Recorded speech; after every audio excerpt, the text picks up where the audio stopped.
Vamos abrir Mateus, capítulo de número 5. Como eu disse, nós demos início a essa série na semana passada, porque de certo modo tem a ver e tem relação com o tema anual. Hoje à noite, se Deus quiser, a gente vai estar apresentando aí aos irmãos o tema. Nós vamos, inclusive, já colocar o banner para a noite. E é por isso, então, que a gente está aqui, no capítulo 5 de Mateus, onde inicia, ou é registrado o início do Sermão do Monte, que vai até o capítulo 7 de Mateus. O ideal é que a gente abordasse esses 3 capítulos, 5, 6 e o 7. Fizesse a série de todo o Sermão do Monte, mas talvez a gente trate apenas das bem-aventuranças a princípio, para a gente ver outras questões importantes que também vão estar relacionadas ao tema do ano e que eu acho pertinente para a gente ou relembrar ou aprender. Coisas básicas e fundamentais para nós como crentes, para nós como membros da Igreja Presbiteriana do Brasil, membros dessa igreja. E dependendo de como forem as coisas, depois a gente vai voltando para tratar de outras questões aí do Sermão do Monte. Então, a princípio, o nosso objetivo é caminhar até o versículo 12, nesses domingos aqui pela frente, para a gente concluir essa primeira parte. E aí eu quero relembrar aqui, bem resumidamente, o que a gente falou no último domingo a respeito do que é o tema do Sermão do Monte. Alguém se lembra? Em 3 palavras. Qual é o tema do Sermão do Monte e qual foi o tema do ministério de Jesus? Ministério terreno. Em 3 palavras. Isso. Vamos lembrar então que tanto o ministério de Jesus quanto o Sermão do Monte, porque faz parte do ministério de Jesus, o que foi tratado, o que teve como foco Jesus, foi a respeito do reino dos céus, ou como a gente encontra nos outros evangelhos, o reino de Deus. São expressões aí diferentes, mas se referem à mesma coisa, ao mesmo assunto. Mais especificamente, em relação ao Sermão do Monte, nós temos aí então Jesus tratando sobre, preste atenção nisso aqui para você guardar, porque tem relação com o tema anual, e a gente vai observar justamente esse assunto através, a princípio, das bem-aventuranças. É que o Sermão do Monte trata sobre como deve ser a vida do crente que pertence ou faz parte do reino dos céus. Quem é que faz parte do reino dos céus? Aquele que crê em Cristo Jesus. Automaticamente, ele é inserido nesse reino chamado reino de Deus ou reino dos céus. E se nós pertencemos, porque cremos em Cristo Jesus, se nós pertencemos a esse reino, a nossa vida não pode ser exatamente a mesma que nós tínhamos no antigo reino, entre aspas, que era o reino das trevas, onde nós vivíamos segundo as inclinações da nossa carne, segundo aquela palavrinha difícil que o Fernando aqui falou, concupiscência. Depois em casa você conjuga o verbo concupiscência. Eu fiz ali no banco, agora o negócio não deu certo. Mas nós que pertencemos ao reino dos céus, então, temos que ter uma conduta totalmente diferente e oposta aquela que tínhamos no antigo reino, o reino das trevas. E é isso que Jesus aqui vai focar no Sermão do Monte, nas bem-aventuranças, as características do crente que pertence ao reino dos céus. Então, se você pertence, você obrigatoriamente e naturalmente precisa ter essas características. E a primeira delas é qual? Versículo 3. Vamos juntos aí ler? Vamos lá? Capítulo 5, versículo 3. Bem-aventurados os humildes de espírito, porque deles reino dos céus. Perceba que nós destacamos isso no domingo passado.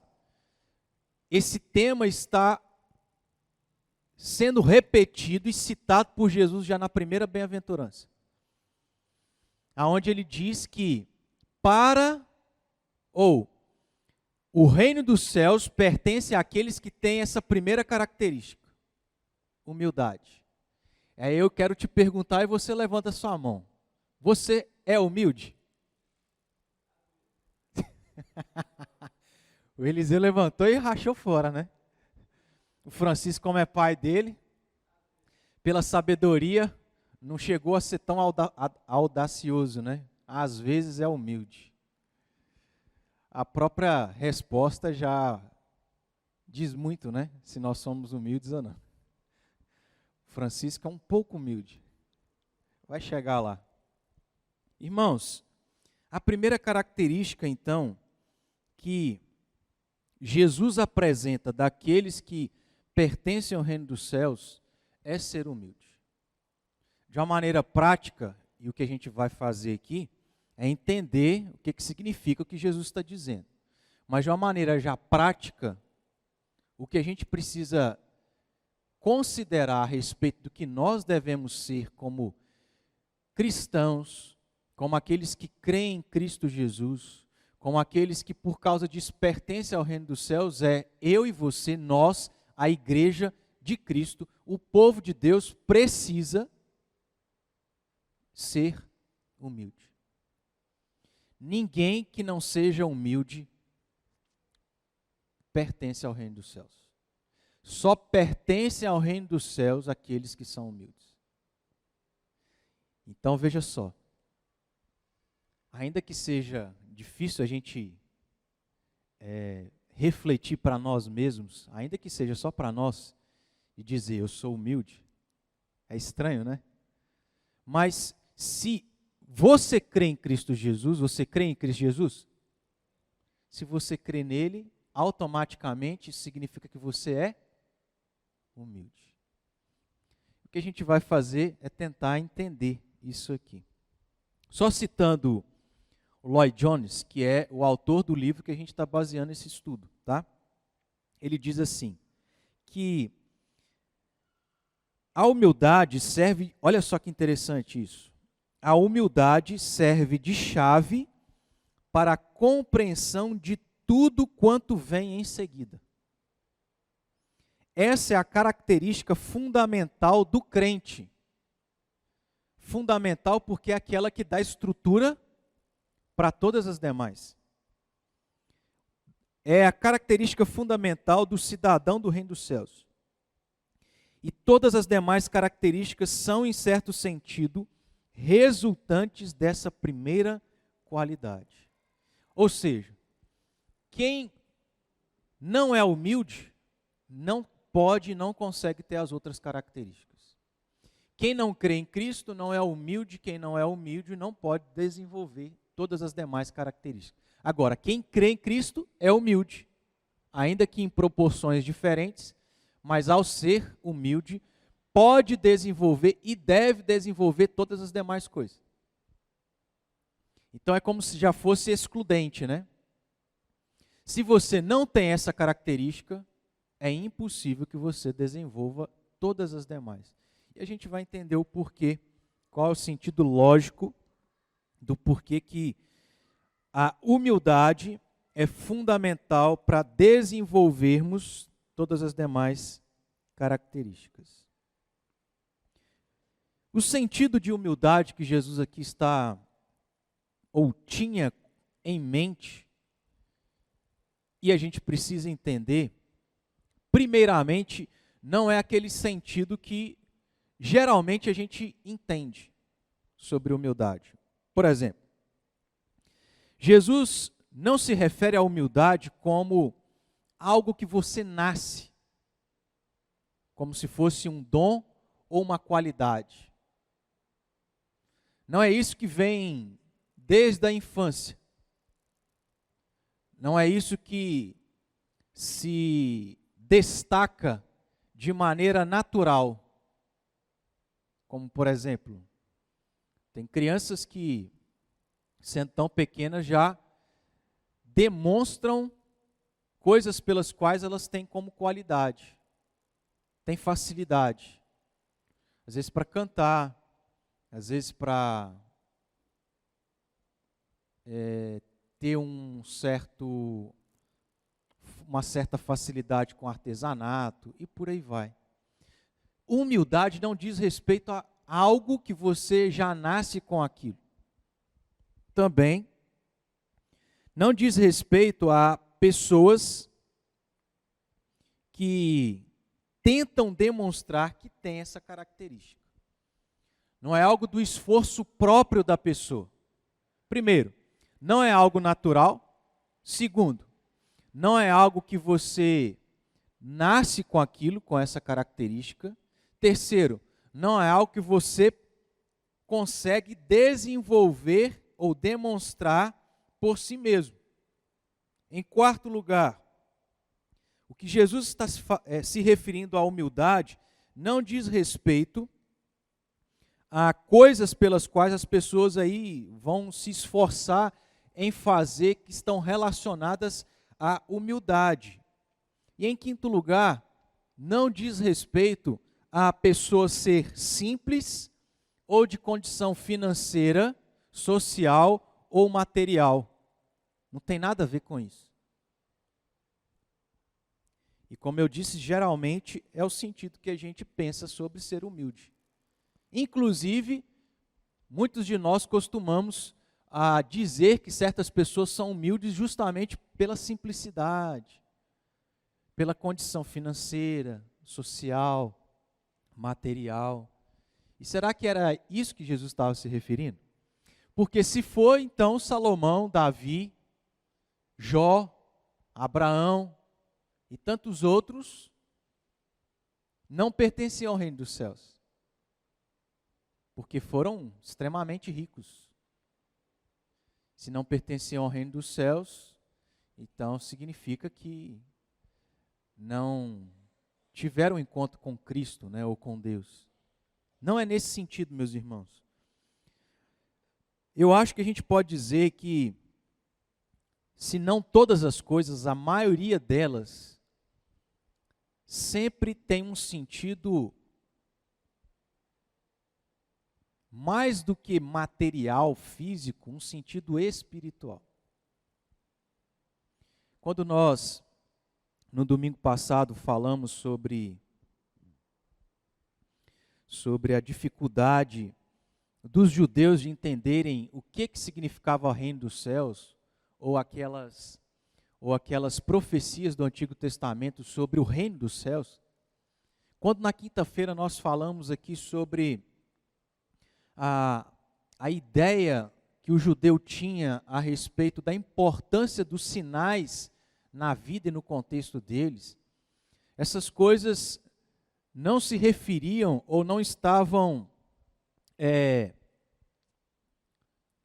não diziam respeito a apenas uma coisa restrita, mas ela era muito maior, mais amplo, mais profundo, porque era um sentido espiritual. O reino dos céus não se referia, como os judeus interpretavam, uma salvação, lembra lá, geográfica, política. Não, mas um sentido espiritual.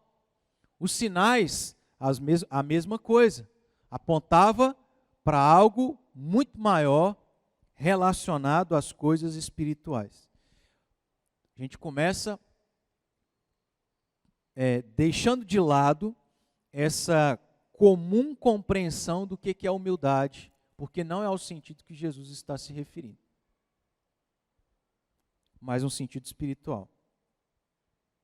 Essa primeira bem-aventurança, sendo fundamental para tudo mais que Jesus trata no sermão, tem como sentido humilde ser aquele que é, ou humilde de espírito. Veja aí, no versículo 3, né? Bem-aventurado os humildes de espírito. O próprio Jesus especifica, detalha ao que essa humildade está relacionada. Ele não fala, bem-aventurados os humildes,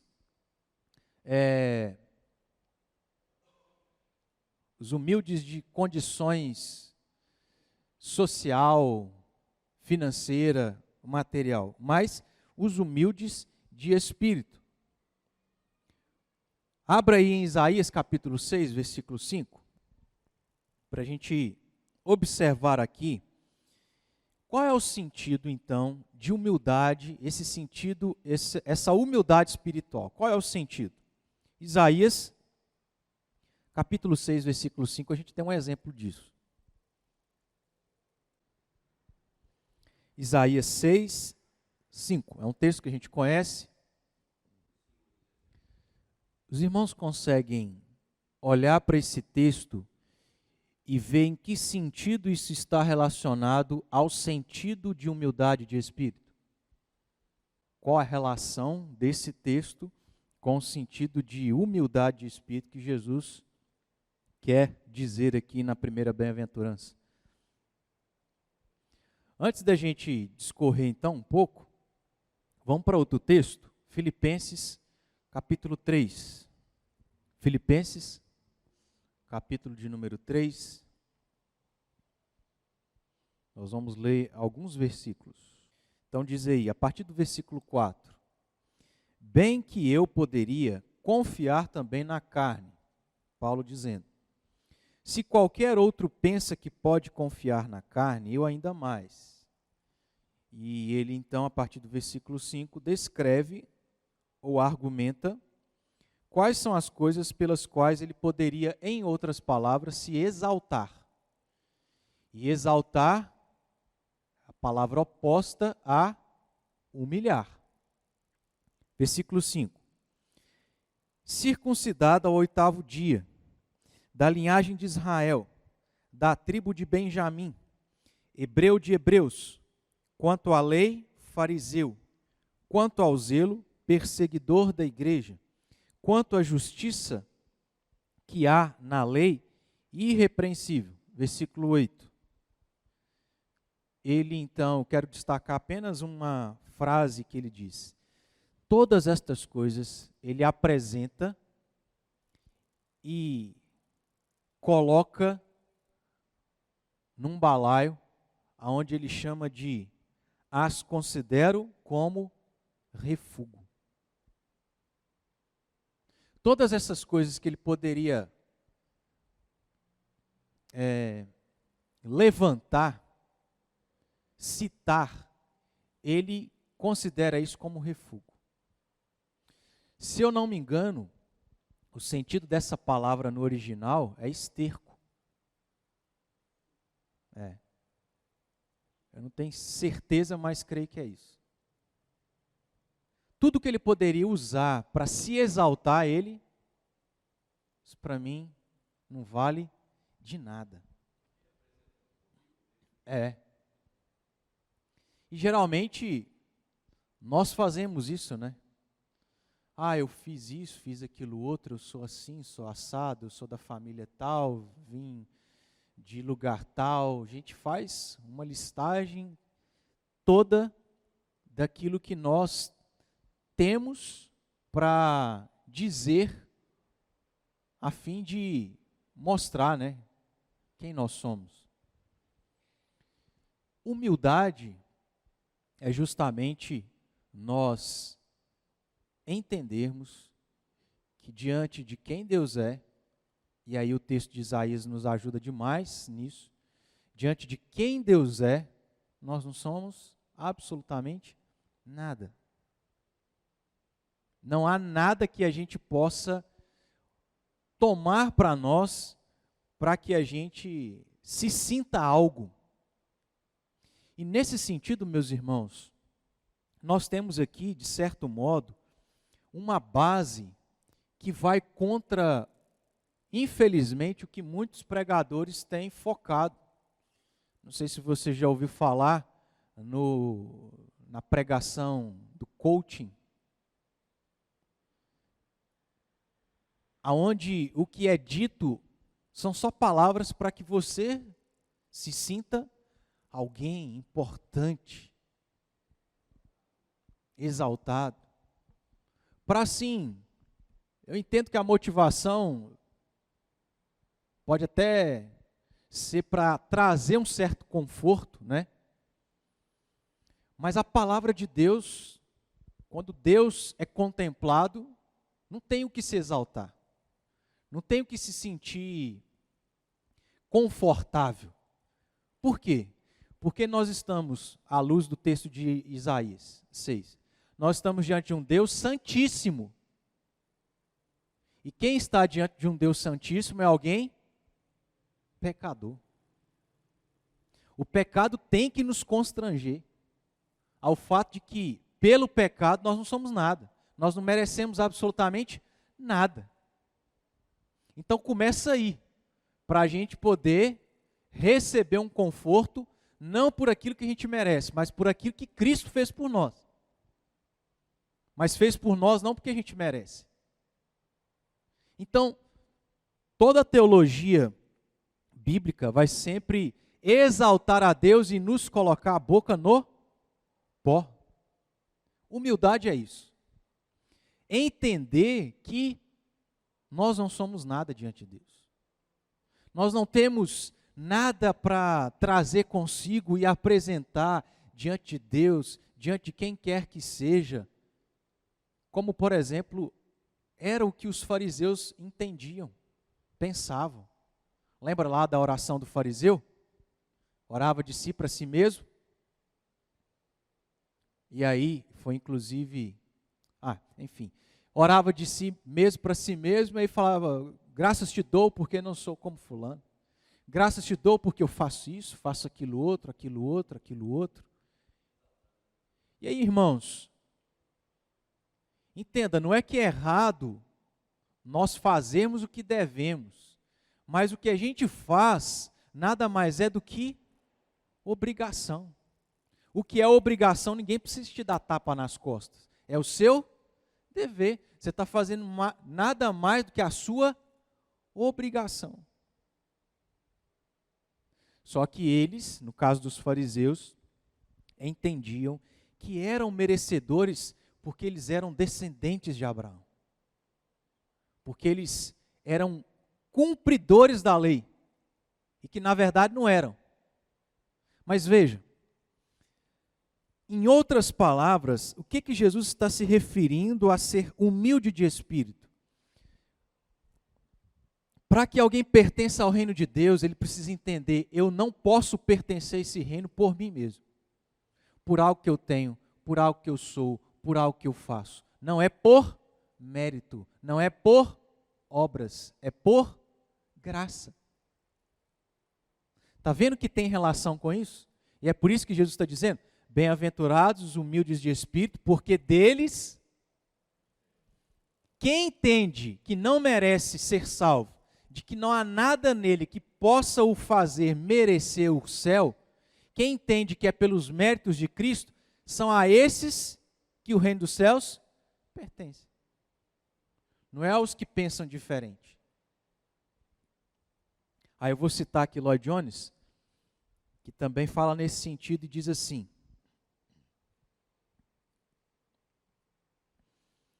a ideia de humilde de espírito que Jesus está se referindo é, isso, pois, é o que se deve entender por humildade de espírito. Essa qualidade aponta para a completa ausência de orgulho pessoal. Inclusive, irmãos, não é apenas a característica ou aquilo que precisa existir para que alguém pertença, mas a característica que nós precisamos ter pertencendo. Não é só o fato de, Jesus, eu entendo que eu não mereço absolutamente nada, o Senhor é grande, o Senhor fez tudo por mim, eu creio em Ti, estou salvo. Mas tudo que eu faço no reino não é para a minha glória, mas é para a glória de Deus. Humilde de espírito é a característica daqueles que pertencem ao reino de Deus. E veja, irmãos, o grande problema nosso é o orgulho, é querermos ser exaltados. Qual foi o pecado de Adão e Eva? Querer ser exaltado. Querer ser igual a quem? A Deus. Deus é criador, Adão e Eva, criatura, mas o que eles quiseram? Eu quero ser como Deus. Eles não se contentaram em ser servos, eles quiseram ser exaltados. O mesmo problema do diabo. E desde então, desde o pecado no mundo, esse é o nosso problema. Qual foi o problema da Torre de Babel? Foi construir um prédio alto? É um problema? É pecado construir prédio alto? Não. O problema, a motivação daqueles que tentaram edificar a Torre de Babel é que eles queriam chegar ao topo onde Deus estava para serem iguais a Ele. Esse é o nosso problema. Mesmo com crentes que pertencem ao reino dos céus, a gente quer ser exaltado. A gente quer se sentir bons, merecedores e coisas relacionadas a isso. Então, voltando aqui à citação do Lloyd Jones. Essa qualidade aponta para a completa ausência de orgulho pessoal. Completa ausência de orgulho pessoal. Para a completa ausência de segurança própria e autodependência. É a ideia de que, quem sou eu para fazer isso? Eu sei quem eu sou. Eu não tenho capacidade para fazer isso por mim mesmo. Eu fiz, mas eu fiz não por causa de mim. Fiz por causa Deus me capacitou. Sempre os nossos argumentos e falas ou conclusões têm que ser nesse sentido. É isso que significa ser humilde de coração, ou humilde de espírito. Entender que tudo vem de Deus. Aí a gente pode citar o texto de Paulo. Porque dele, por meio dele e para ele são todas as coisas. A glória a ele eternamente. Está vendo, meus irmãos? Que tudo não tem nada a ver conosco, que tem tudo a ver com Deus. Porque dependemos dele para tudo. Continuando.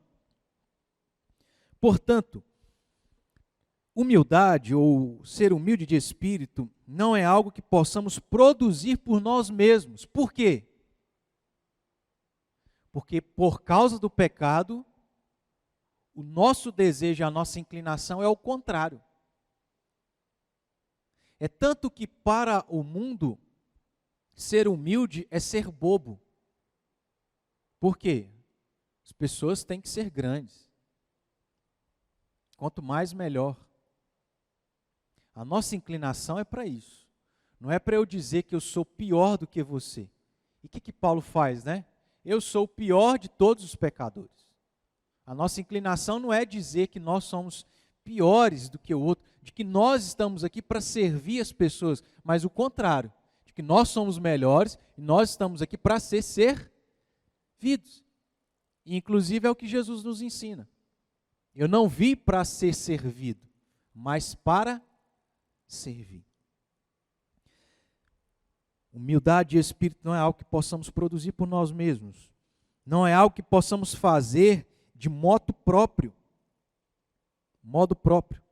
Pelo contrário, é aquela tremenda tomada de consciência de nossa própria nulidade, ou seja, de que não há nada em nós.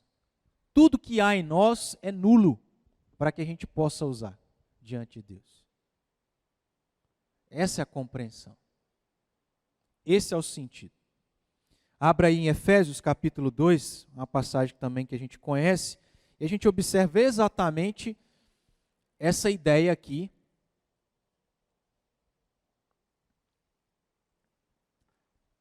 De humildade de espírito como esvaziamento, como incapacidade de fazer algo por nós mesmos, uma vez que nós somos pecadores, inclinados a fazer o oposto. Efésios capítulo 2, versículos 1 a 9. Começando no versículo 1. Olha só como que Paulo começa. Quem é que nos dá a vida? Deus. Ele vos deu vida. E o que Paulo está falando aqui não é vida física, é vida espiritual. Nós vamos ver essa ideia aqui. Ele vos deu vida, estando vós mortos nos vossos delitos e pecados. Então, vida aqui é vida espiritual. Além do que, a vida física, quem nos deu também, a gente sabe, é Deus. Mas no sentido espiritual, Paulo está dizendo,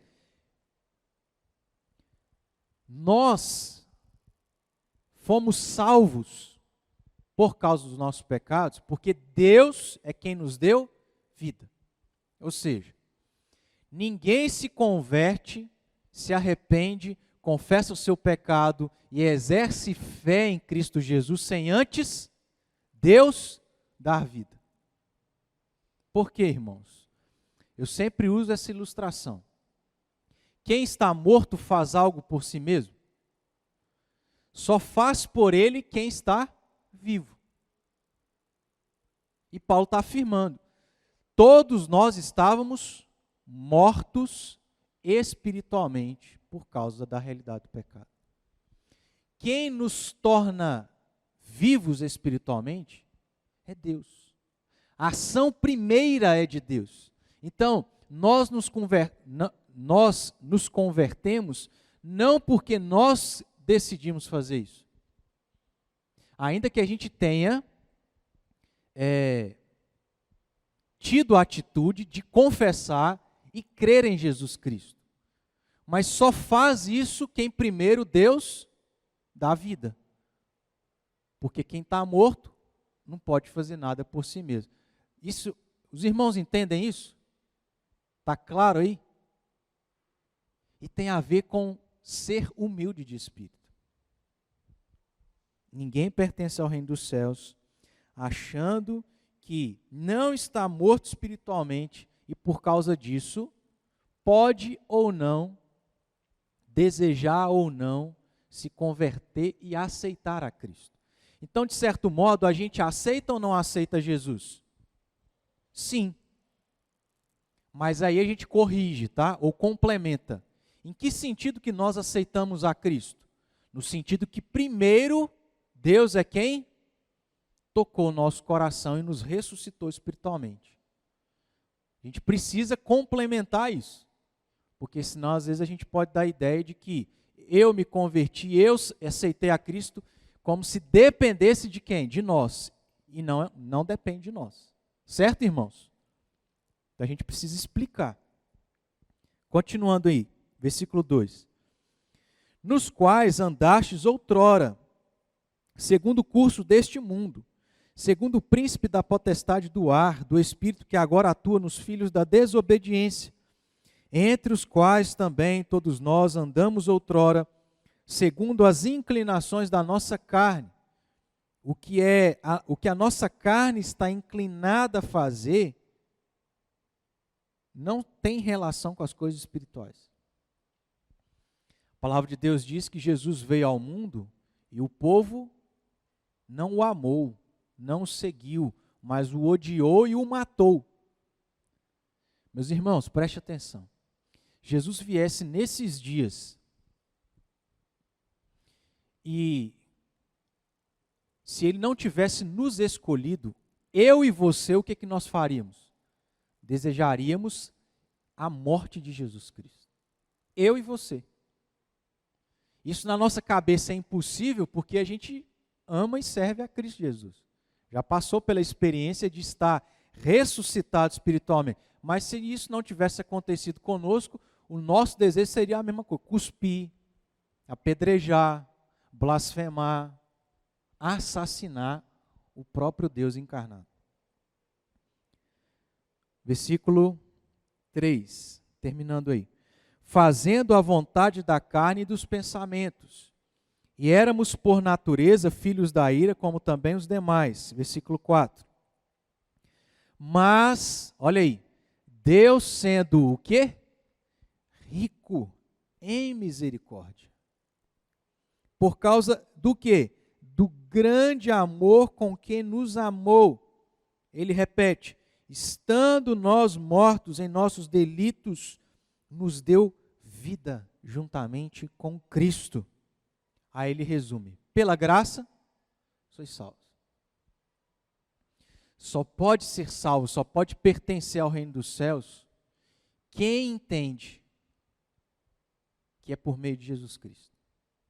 Não é por algo que você é, não é por algo que você tem, não é por algo que você faz. Dependemos de Deus, de Cristo, da sua obra. Humildade de espírito. E o que nós merecíamos? Inferno, morte, cruz. Mas Deus em Cristo nos dá aquilo que a gente não merece. Irmãos, nós não podemos ser crentes que têm a mentalidade que a salvação é por obra. Não há mérito em nós. Por isso que Jesus diz: quem é humilde de espírito. Porque o que a gente merece é o inferno. E o que Deus nos dá é o que a gente não merece. Jesus nem chegou a combater os fariseus, mas ele já anuncia no seu ministério o que era totalmente oposto à mentalidade dos fariseus. Só pertencem, não é por descendência, não é porque você é filho de crente. Só pertence, não é porque você vem à igreja, porque você dá grandes quantias de dinheiro. Não é porque você faz boas obras. Não é porque você sabe de cor 10 versículos. Não é por nada. Humilde de espírito significa isso. Versículo 6. Juntamente com ele, então, a ideia aí de vida espiritual. Ressuscitou. Nos ressuscitou. E quem é que nos faz sentar nos lugares celestiais em Cristo Jesus? Ele. Se nós fomos exaltados ou seremos exaltados, quem nos exalta é quem? Deus. Não é nós mesmos por nós mesmos. Porque Ele nos ressuscitou, Ele nos fez assentar nos lugares celestiais em Cristo Jesus. Versículo 7. Para mostrar, olha só, irmãos, porque é Deus que pega o pecador mais miserável da terra, e Paulo fala isso, que Deus escolhe quem o mundo despreza, as coisas pequenas, para quê? Para mostrar a sua graça, para dizer ao mundo assim: não é porque você é rico, não é porque você tem dinheiro, não é porque você é poderoso, não é por isso, não é por aquilo, não é porque você merece. É tanto que não é por merecimento que eu vou pegar esse cara mais miserável, Paulo, assassino, e vou convertê-lo.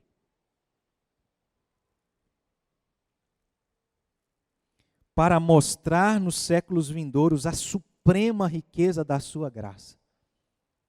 É Ele quem faz. Isso é graça. Não é porque você merece. Em bondade para conosco em Cristo Jesus. 8. Porque pela graça sois salvos, mediante a fé. Se a gente para por aqui, a gente acha que salvação depende de nós. Eu sou salvo quando eu exerço a minha fé. Não é isso? Mas Paulo não para por aí. Pela graça sois salvos mediante a fé, e isto o quê? A fé não vem de vós, não de obras, para que ninguém se glorie. Isso não vem de vós, é dom de Deus, não de obras, para que ninguém se glorie. Nós temos os versículos 1 a 9 do capítulo 2 de Efésios, irmãos, para derrubar essa ideia que muitos crentes, e ela está inconsciente na nossa mente, de que salvação é por obra. É tanto que quando a gente peca diante de Deus, às vezes a gente tem a sensação de que nós não vamos para o céu. Não quer dizer que você possa pecar descontroladamente ou controladamente. Não é isso que a Bíblia nos ensina. Mas de que a gente tem essa consciência que a gente, quando não faz o que é certo, a gente não merece o céu. Mas quando a gente faz, a gente merece o céu. Não tem um pouco esse sentimento, essa sensação no nosso coração? E aí o que Deus vai jogar na nossa cara no bom sentido e o que a gente pode jogar na cara do diabo no mau sentido, vamos assim dizer. Pela graça eu fui salvo. Não quer dizer que você deve pecar.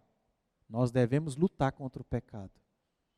Mas vamos ser salvos por causa da graça, não é por mérito. Eu preciso compreender isso. Dependo de Deus para isso. Dá bem que Ele fez por mim através de Jesus Cristo. Está claro isso aí, irmãos, na sua cabeça? Isso é fundamento para quem pertence ao reino dos céus. Pensar diferente disso é problemático. Por quê? É pensar que a salvação é por obra, não é por graça, por mérito. É fundamento. Nós, como membros dessa igreja, precisamos entender isso. Por quê? Porque isso é uma doutrina fundamental da nossa fé. Salvação por graça, não por obra. Aí o que eu costumo dizer, e alguns nós somos salvos para fazer boas obras. Nós não fazemos boas obras para ser salvos. É diferente. Ou seja, se você entende que é salvo, glória a Deus por isso. Se você entende que não perde a salvação, glória a Deus por isso. Mas se você se baseia ou se apropria do não perco a salvação para pecar, sua compreensão está errada. Por quê? Somos salvos para fazer boas obras. Por causa de Deus é que nós podemos fazer boas obras e devemos fazer boas obras. O nosso esforço tem que ser sempre esse.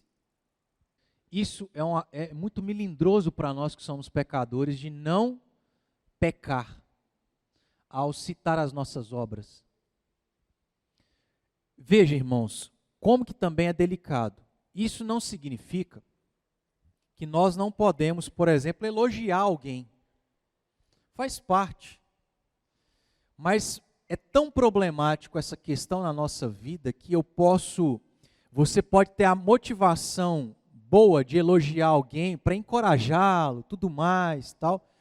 Mas a pessoa que recebe o elogio, nós que recebemos, por sermos pecadores, isso é tão melindroso na nossa vida que a gente pode tomar o elogio como algo para se vangloriar. E aí é pecado. Lembra que no Sermão do Monte, mais para frente, Jesus vai falar assim: o que tua mão direita faz, quando você for orar, que é uma atitude de humildade, faça isso lá no seu quarto. Ninguém precisa saber. Quando você for jejuar, não fica lá desbaratado com o seu cabelo. Ninguém precisa saber. Porque a gente corre um grande risco, de querer mostrar para que as pessoas vejam em nós o quão crente nós somos. Quão bons nós fazemos as coisas. Quanta coisa para o reino de Deus a gente faz. E às vezes a gente tem que se policiar de, eu não preciso falar não, Deus está vendo. E lá no fundo, meus irmãos, se a gente for vasculhar o nosso coração, às vezes a gente quer falar para que as pessoas batam nas nossas costas. É ou não é? É. Mateus 16, 13 a 17, rapidinho aí. Indo Jesus para os lados de Cesareia de Filipe, perguntou aos seus discípulos, quem diz o povo ser o Filho do Homem? E eles responderam, uns dizem João Batista, outros Elias e outros Jeremias ou algum dos profetas. Mas vós, continuou ele, quem dizeis que eu sou? Respondendo Simão, Pedro disse, tu és o Cristo, o Filho do Deus vivo. Aí olha o versículo 17. Então Jesus lhe afirmou, bem-aventurado, a mesma expressão aqui das bem-aventuranças do capítulo 5 de Mateus. Bem-aventurado é Simão Bar-Jonas, porque não foi carne e sangue que te revelaram, mas meu Deus que está nos céus. Ninguém reconhece que Jesus Cristo é Senhor e Salvador sem que Deus não abra os seus olhos para enxergar. Ninguém. Que não depende de nós. Depende de Deus fazer. Estamos mortos em nossos delitos e pecados. 1 Coríntios 2,14. Ora, o homem natural não aceita as coisas espirituais do Espírito de Deus. Por quê? Que é loucura. E não pode entendê-las. Por quê? Porque elas se discernem espiritualmente. Por que muitos nos dias de Jesus viam as coisas que Jesus fazia de maneira louca? Porque se discernem de maneira espiritual. Eles estavam mortos espiritualmente. Só enxergavam o que Jesus fazia quem havia sido ressuscitado por Deus através de Jesus Cristo espiritualmente. João 14, 26. Evangelho de João 14, versículo 26. Mas o Consolador, o Espírito Santo, a quem o Pai enviará em meu nome, esse vos ensinará todas as coisas e vos fará lembrar de tudo que vos tenho dito. Não depende de nós. Deus quem faz o querer e o realizar. Lucas 2:34. Nós temos aqui Simeão profetizando o que seria o ministério de Jesus e que tem a ver com isso que nós estamos falando. Lucas 2:34. Simeão os abençoou e disse a Maria, mãe do menino, olha aí, eis que este menino está destinado tanto para a ruína como para levantamento de muitos em Israel e para ser alvo de contradição. Sabe o que significa isso que Simão estava profetizando a respeito de Jesus? Que o ministério de Jesus e a obra de Jesus seria marcado por duas coisas. Primeiro, destruir esse senhorio humano, que é eu achar que sou senhor de mim mesmo, que é fruto do pecado, para depois construir algo novo, o senhorio de Cristo Jesus. O homem, por causa do pecado, desde Adão, meus irmãos, acha que é senhor de si mesmo, acha que é autossuficiente, acha que é independente, superior, Deus. O que Jesus vem fazer é destruir isso, para tornar possível um novo senhorio, que é o senhorio de Cristo. É por isso que Simeão diz, está destinado tanto para a ruína, destruição desse senhorio humano, como para levantamento de muitos em Israel, e para ser alvo, então, de contradição. Só citando aqui, não precisa abrir, Evangelho de João 3, versículos 3, 5 e 6, diz assim: a isto respondeu Jesus, em verdade te digo, que se alguém não nascer de novo, não pode ver o reino, no caso aqui, João usa de Deus. Respondeu Jesus, em verdade te digo, que quem não nascer da água e do Espírito não pode entrar no reino de Deus. O que é nascido da carne é carne, e o que é nascido do Espírito é Espírito. Está entendendo, irmãos? Quem é que pode pertencer ao reino dos céus ou ao reino de Deus? Quem Deus vai lá e coloca, porque não é por nós, é por Ele. Se eu entendo isso, eu sou humilde de espírito. Se eu entendi isso, eu pertenço a esse reino. Se eu entendo que para pertencer a esse reino eu dependo de Cristo, da obra dele, somente isso, eu sou humilde de espírito. Concluindo, o reino dos céus está condicionado ou é para aqueles que são humildes de espírito, não por mérito, mas pelo contrário, por reconhecer sua pecaminosidade, total incapacidade e dependência nele. Como que alguém pode ser salvo, como alguém pode crer em Cristo e pertencer ao reino de Deus, se ele entende que não precisa de Jesus? Depende dele. É possível? Justamente por entender que depende de Deus para esvaziar de si mesmo. Citando Lloyd Jones. Ser humilde de espírito significa que se alguém é crente autêntico, então não está dependendo dos seus dotes naturais que ele vem do berço. Os humildes de espírito não edificam suas vidas sobre o alicerce do seu temperamento natural na vida, e nem dependem disso. É entender que não dependemos de quaisquer dotes naturais de personalidade, de inteligência ou de habilidades gerais ou particulares. Precisamos nos libertar de todas estas coisas.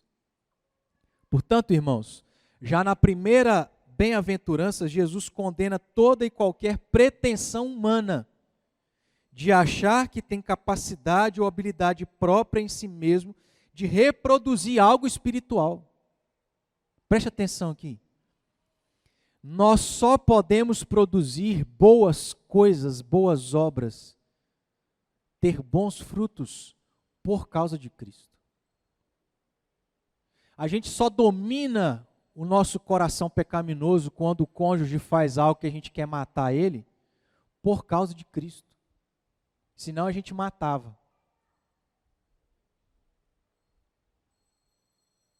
Nós não podemos produzir nada espiritual por nós mesmos. Nós nada podemos se não houver transformação direta de Deus no nosso coração. Ser humilde de espírito é ter Cristo como Senhor da vida e não a si mesmo.